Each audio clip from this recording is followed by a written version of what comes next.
Welcome back, all my chicken people. That's right, we're doing another incubator video here at 5 Acre Farms. I'm Luke, but I got some friends with us from Paragon Ridge Ranch, and you're looking at me funny. Like I'm missing something. Okay, my camera woman's over here like giving me funny looks, but she thought you were cute. Yeah, she's like, oh, I want to give a kiss. Best looking redhead on the farm. We're gonna do another incubator review. I picked up a Brinsea, a small Brinsea, and we're redoing our breeder pens, so I don't have any fertile eggs. So they're awesome enough to bring us the Coronation Sussex. Oh. Yes, we've had these before. I've been wanting them for a long time, but nobody around here has them, and they have some awesome breeders. And so, yes. I love the Coronation so much. Yeah, they are the best. Shameless plug. They sell hatching eggs. So if you want Coronation Sussex and the 30 other breeds they have to offer, I don't know. 27. Yeah, only 27. Go over to their YouTube channel first off. Like and subscribe their page. Thank you. Mainly subscribe. They built an awesome shipping container into their breeder pens. It's super cool. It is. It's very inspiring to all of us other chicken freaks to want to be bigger and better and not have 27 breeds. But you make my cheeks hurt. Yeah. Go look at all the breeds they have. Do you guys have a website, or how do you order your chicks or eggs? We use our Facebook page, which is Paragon Hatchery. We do have a website. I have not turned it on yet. When it goes on, it will be paragonhatchery.com. There you go. So we're going to start back with hatching eggs in September. It's just too hot to mail out right now. So it's going to kind of go live in September with the website.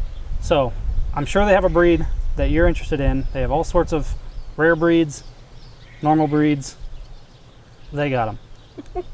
If we don't have them, they got them. Even if we had them, they probably still got them.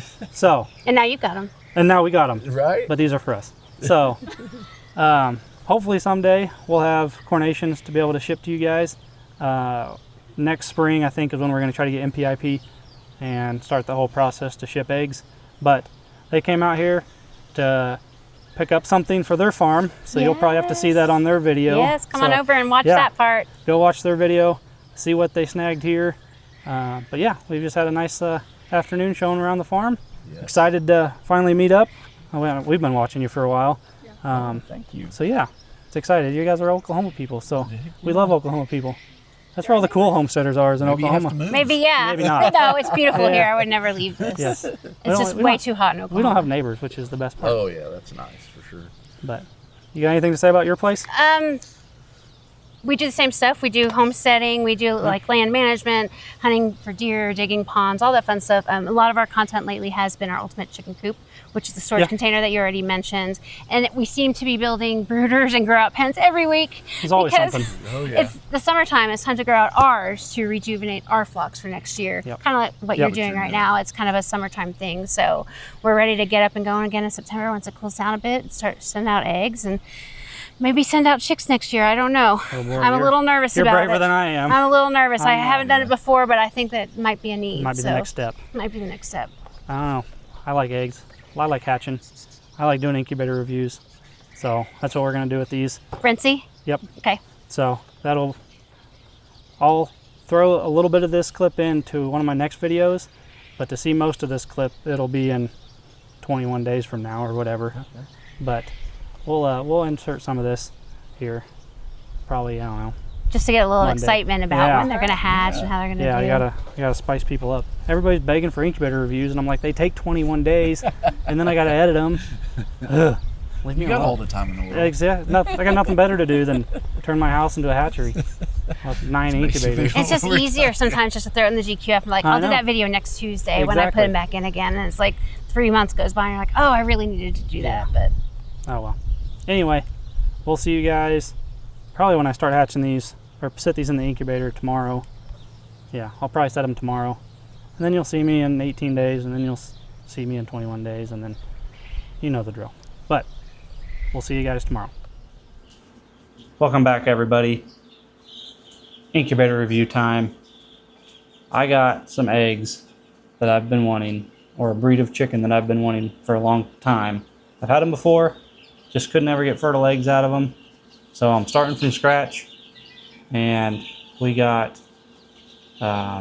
about 16 or so Coronation Sussex eggs. If you don't know what a Coronation Sussex is, it looks like a light Brahma, like an all-white bird, but some of their neck feathers and tail feathers are like a silver color. They're just a ornate, gorgeous bird, kind of like a light Brahma, but with silver, or a Colombian Wyandotte with silver instead of black.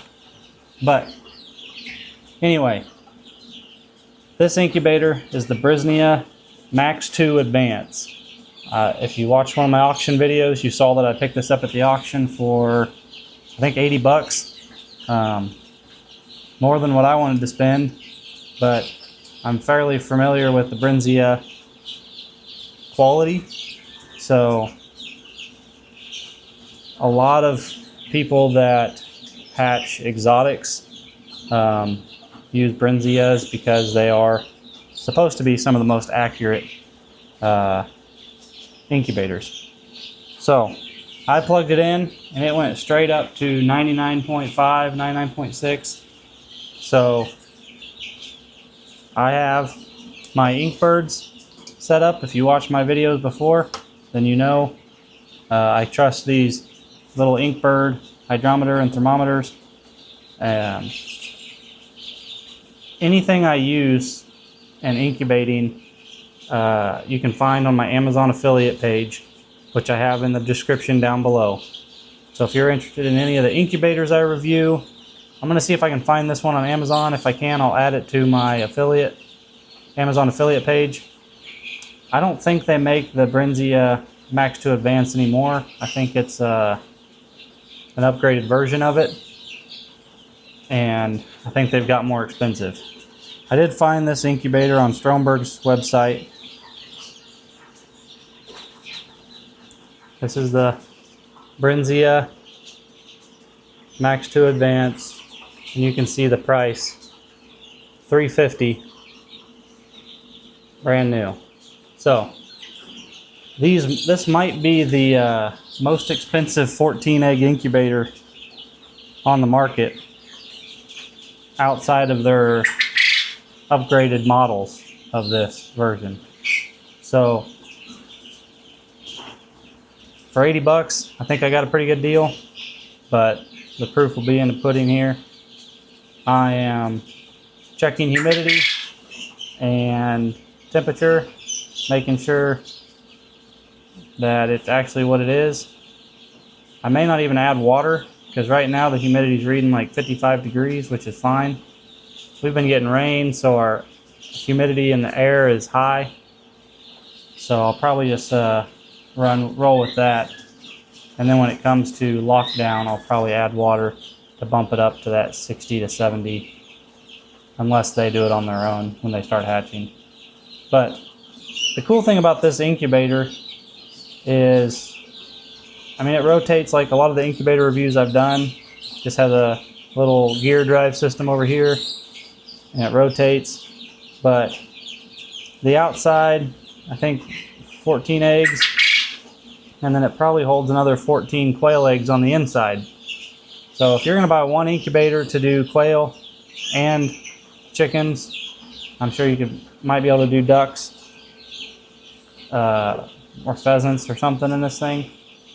But the tray has quail spots and chicken spots. So you could probably do like Seramas or Millies or Silkies on those quail trays, on the quail slots. But I think it's a pretty cool system. Instead of having to buy different turners or different plates for quail or chickens or ducks, I think this one tray, if you have quail and chickens, this might be a good incubator for you. So we're going to let these temperatures settle and see how accurate they are before we set eggs. We're going to put as many in here as we can, and they'll put the rest in my GQF incubators as a control. And I do have some quail eggs ready to go, so we're going to set chicken and quail eggs. Obviously they hatch at different times, so this may be a long video. I'll try to keep it short for you guys. Alright, I think we got it set up here. I got my ink bird reading 99.5, and the Brinsea is reading 100.2. I have the temperature set to 100 flat. So 100, roughly 100 and 100.2 is equal to 99.5 to 99.7. So it's about a half a degree off, according to my ink birds. Half a degree isn't a huge deal breaker.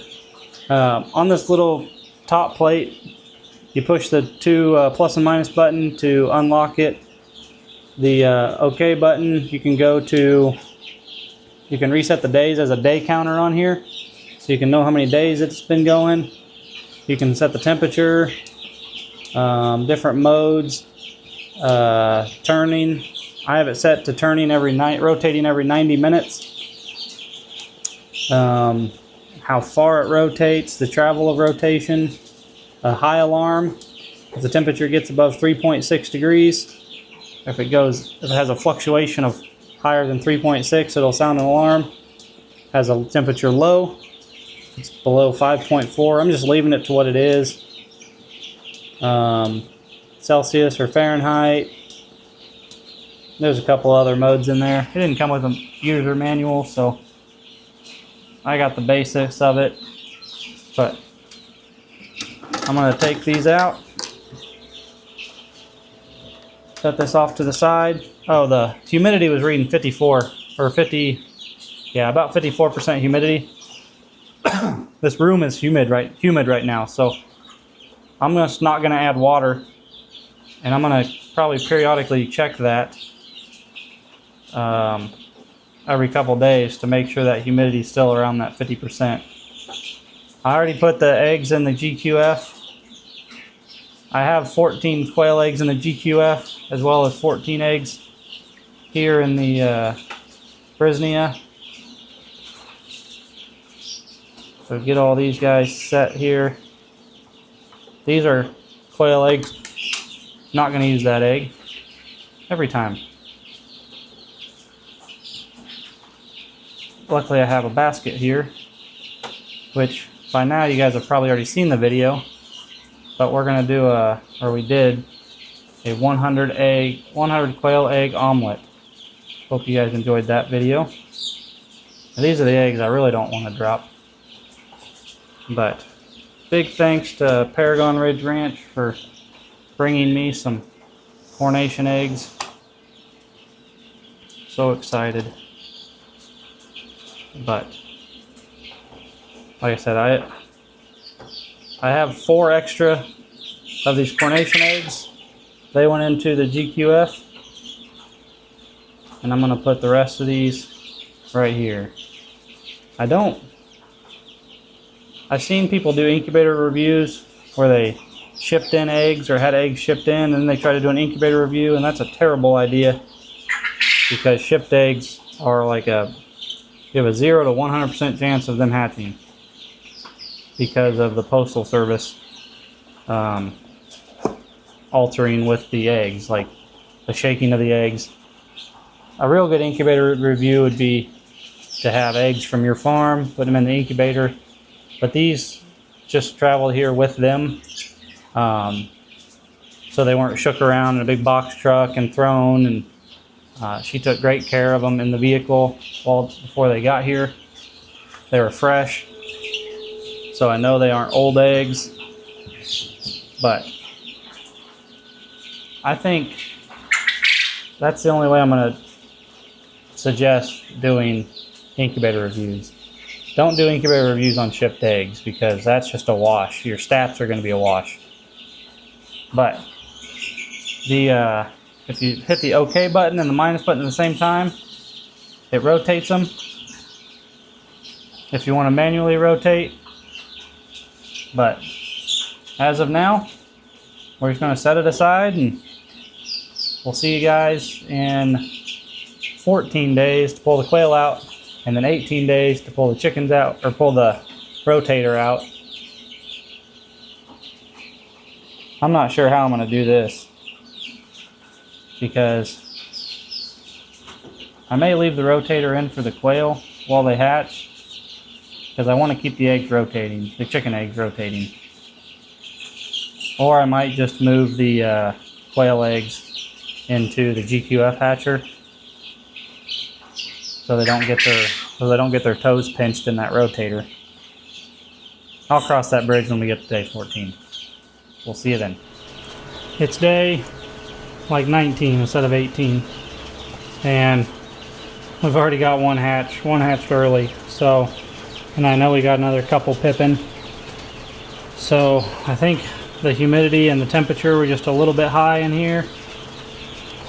I had it calibrated to 100.2 equaling 99.5, and I'm guessing 100.2 is closer to 100.2 because these guys are hatching essentially 2 days early. So these were the eggs out of the GQF. I've already candled them, and none of them are developed. My GQF, I don't know what the deal was. The hose got clogged up, so I didn't get any water and I didn't catch it. So it hadn't been running with any humidity for who knows how many days. With that being said, it still hatched quail. So maybe those 5 eggs were just a dud. But I did take out the Coturnix quail. I had, I think, 13 in here and 13 in the GQF, and I got 9 to hatch in each one. So they were essentially exactly the same, 9 and 9. So what I'm going to do is candle these guys real quick and see how we did. We'll take out the turning tray here. But like I said, we've already got one. First little Coronation Sussex. Still a little wet. Like I said, they're just starting to hatch. So this one's already pipped a little bit. That one's pipped a little bit. That one's pipping. Let's just turn off the lights.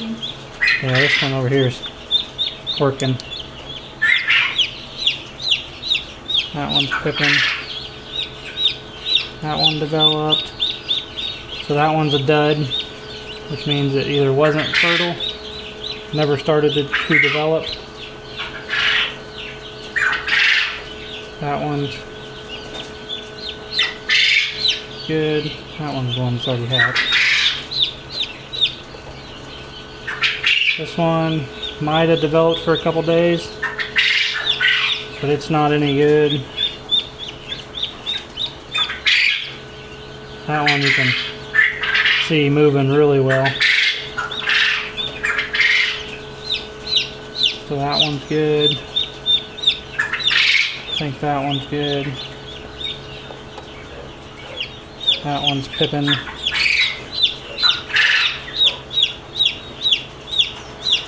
That one's good.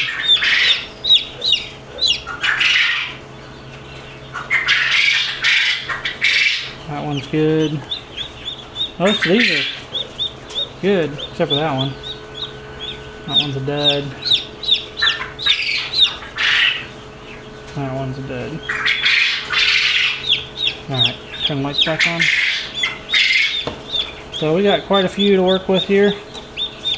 We're going to go ahead and take the turning tray out. And again,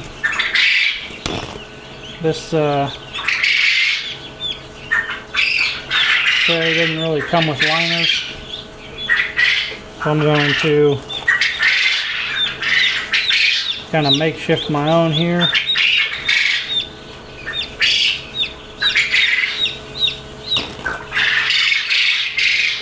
Dang quail are getting noisy on me again. One thing I didn't mention in the last video, instead of using shop rags, you can use the drawer liners, like in your kitchen cabinets. They're like, they have the little beads. It's like a mat of beads you can cut. That would work really well for this application. I'm not sure how much I'm going to use this exact incubator, but we're going to go ahead and place these back in here and get them ready for lockdown, even though they're already starting to pip. Now I'm going to get this one put back in here in just a second.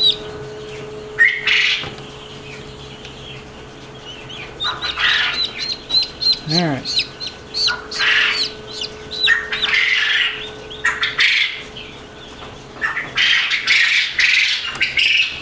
And this, all this has for a water reservoir is this little hole over here,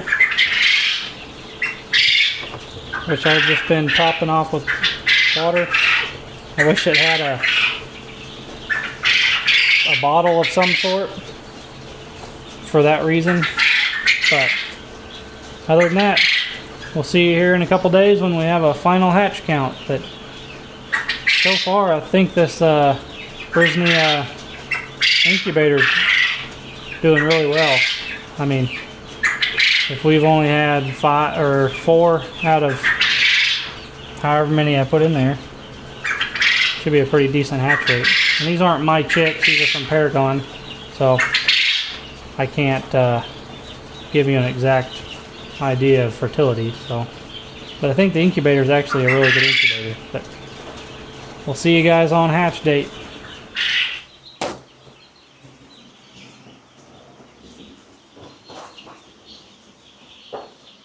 Hatch day, the day we've all been waiting for. You know me and my love for dome style incubators. When you open them, they all scatter. Everybody's like, put them in a box. Well, then y'all can't see them. So, day 18 or 19, I think this day 20. Hatch day was supposed to be on the 11th. Today's the 11th, and they hatched a day early, so, which means my temperature was accurate. I had it set to 100.2, so they hatched a day early, which means it was probably reading 102, even though I thought it was probably closer to 99.5. I kind of got impatient. But we have several hatched, and these are the Coronation Sussex from Paragon Ridge Ranch. So they sell hatching eggs, so of all sorts of flavors. So go over to Paragon Ridge Ranch. I'll link them down below in the description. They have an awesome YouTube channel, so go over there and tell them I sent you. And ignore the loud quail. Every time we film, these quail just go bonkers. So,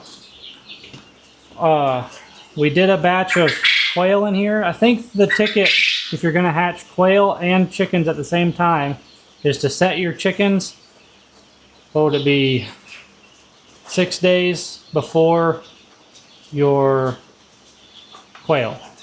Quail take, well, 16 to 17 days to hatch, and chickens are 21. So 5 days, roughly. That way you can put them in lockdown at the same time, the quail and the chickens. I set them on the same day, so I had to take the quail, put them in the GQF to hatch. That way I could still rotate the chickens for an extra 5 days or whatever it is. So I think that's the ticket. If you're going to run the same hatch, stagger the time you put them in there. But these guys are getting crammed. I've already killed the power. Let's see if we can pull these puppies out and without having them go all over the place. They're all nice and fluffy. 3, 4, 5, 6, 7, 8. Perfect. So we had one that kind of pipped and didn't hatch, and then I'm not sure what the deal is here. Let's look at it real quick.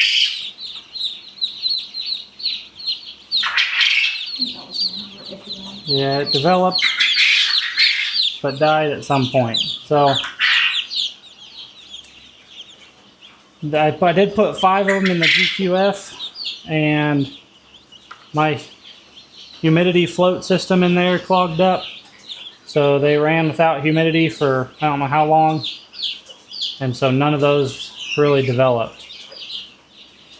But we had 4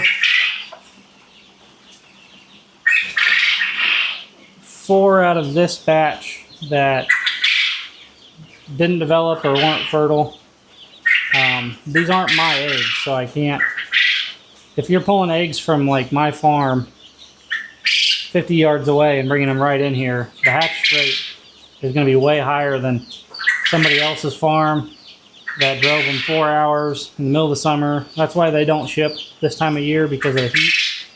But I still think I think we had about 18 eggs and we had 8 hatch. So 50%, you kind of got to minus the 5 that didn't hatch in the GQF, which was probably my issue, not the eggs issue.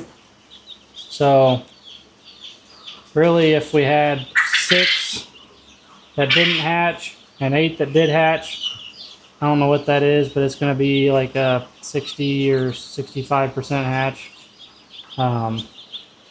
which isn't terrible for this time of year. Chickens the males aren't as active when it gets to 100 degrees. And so it's just your fertility can drop in the summer. So not blaming Paragon for the 60 or 65% hatch. I'm very happy with this hatch rate, especially with an incubator I've never used before. No splay leg, no issues. All these 8 that did hatch look extremely healthy and fluffy. The temperature stayed constant. The air moved good.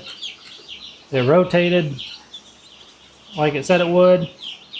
I told you guys at the beginning of the video how much this thing cost new, and it was several $100s. Granted, I bought it at an auction for 80 or whatever. I think this is going to be an incubator I'm going to hold on to for the time being and not give it away. So,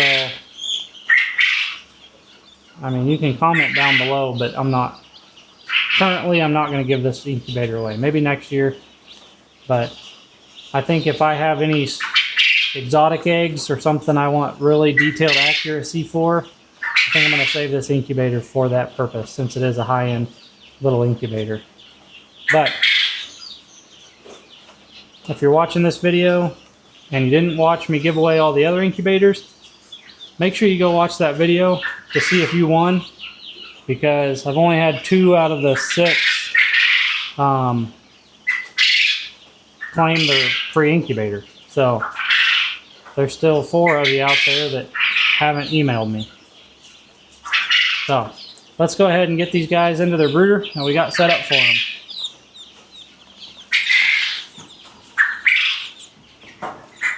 We're pretty much done hatching chicks for the year. So these guys are going to get their incubator all to themselves. We just have fresh water here.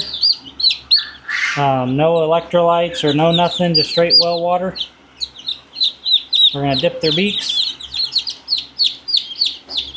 I feel like most of these are just going to thrive. They all look super healthy. Oop, come on. They're very active. Good genetics, that's for sure. Alright.